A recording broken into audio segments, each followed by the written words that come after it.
Our final story today is about Bad Bunny's halftime performance at the Super Bowl. Because for 14 minutes, the Puerto Rican rapper took to the stage at one of the world's biggest sporting events in front of millions. But then Donald Trump hopped online.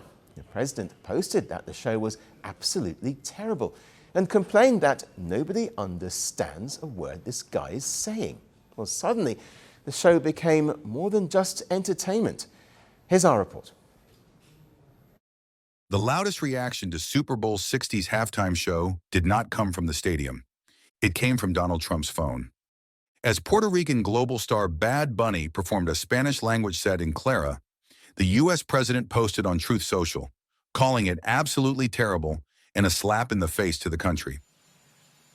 The president, who skipped the event, wrote that nobody understood a word Bad Bunny said.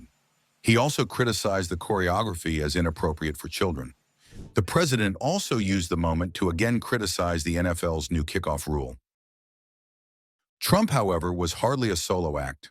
A chorus of conservative commentators and political figures quickly piled on, turning the halftime show into a full-blown culture war watch party online.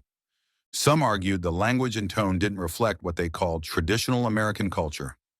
Assistant Attorney General for Civil Rights at the U.S. Department of Justice, Hermeet Dillon, posted a particularly sharp message, while others lamented that America deserved better in its 250th year. The criticism grew increasingly theatrical as it traveled across social media. One viewer branded the performance an abomination.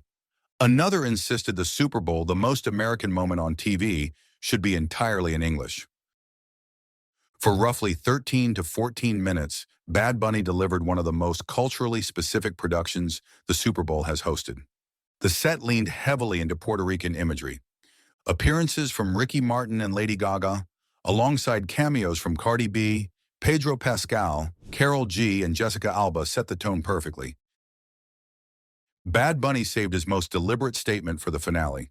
He closed the set with Café Con Ron, and in a moment that felt carefully scripted rather than accidental, spoke his first and only English words of the entire performance. God bless America. Instead of stopping there, he began naming countries across Latin America, Mexico, Puerto Rico, Colombia, Venezuela, the Dominican Republic, Cuba, and more, before finally adding USA, Canada, and ending once again with Puerto Rico. Then he held up a football to the camera, written across it, "Together we are America." Then he spiked it. As he walked off stage, the stadium screens delivered the closing line, "The only thing stronger than hate is love." His performance also had immigration undertones. One sequence added further political interpretation.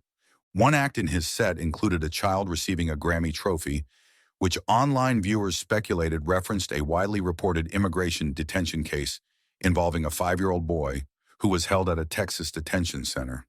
Though unconfirmed, the moment intensified discussion around immigration and Latino identity.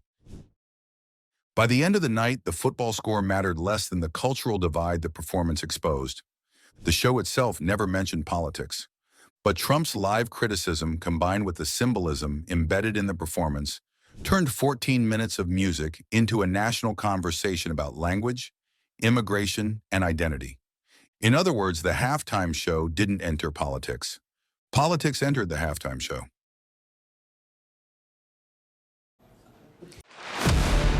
Power doesn't end quietly. Some deaths are not accidents. They are messages. A gunshot. A crowd. A country frozen. The killer disappears. The questions don't. This is not just about who died. It's about what followed. Governments fell.